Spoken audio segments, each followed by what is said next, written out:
Hey, welcome to the Monitor. I am Peter Rubin, senior editor at Wired.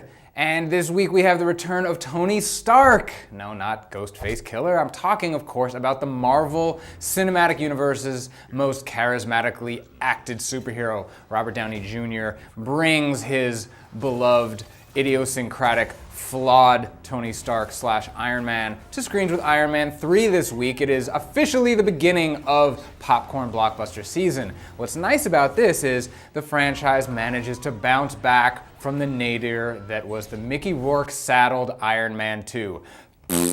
What's also nice about this is the series gets a shot in the arm from a new director. Jon Favreau has moved on to do other things, and Shane Black has come in to direct Iron Man 3. Now, why do you know the name Shane Black? Only because he wrote Lethal Weapon and Long Kiss Goodnight and wrote and directed Kiss Kiss Bang Bang, the sorely underrated Kiss Kiss Bang Bang. At any rate, Shane Black knows action. This is big and loud, but it is not dumb. So thank you, Marvel Universe, for having the post-Avengers movies start off with not a total letdown. Iron Man 3, it's in theaters this weekend. Let's talk about comics.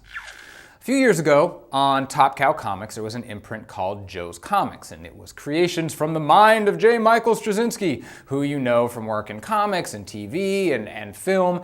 Now, Joe's Comics is back starting this week. It is now on Image Comics, creator-owned line Image Comics, and they have said that Joe's Comics is going to have a lot of new ongoing monthlies, like 4 of them maybe, starting this year, and they're going to do 6 to 12 issue arcs.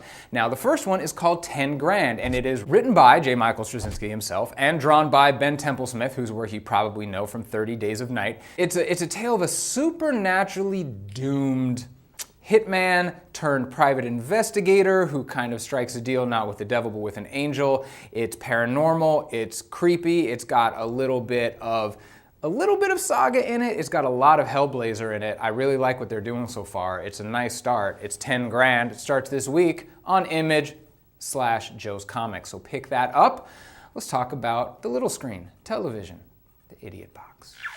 Now, fans of stand-up comedy and of comedy podcasts obviously know the name Marc Maron. He has been a fixture in stand-up for decades now, and he had this resurgence when he moved to the podcast space and, of course, started the WTF podcast with Marc Maron. Now, Marc Maron comes to IFC this week, Friday nights, with Marc Maron's kind of version of Louis. And I mean that it is a kind of semi-autobiographical, scripted show with a lot of recognizable faces in it that follows the life of a comic and podcast host and, twice divorced guy who's just dealing with going into middle age and just being a sour SOB. That's Marc Maron's persona. We all know it. We all listen to it. We all enjoy it on the podcast.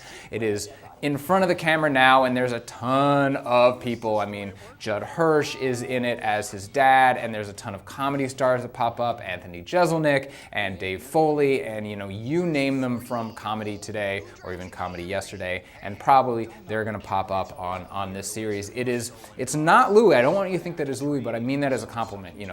You knew there were gonna be knockoffs of that kind of show, and this is a knockoff in format only, and it's actually a perfect format for Marc Maron. He just has to be himself. And that's all he's really good at if you've ever seen him try to act as anything else. It starts Friday night. It is on IFC, home of Portlandia. But that's it for the Monitor this week. We will be back next week with more pop culture goodness. But until then, inspirational catchphrase, here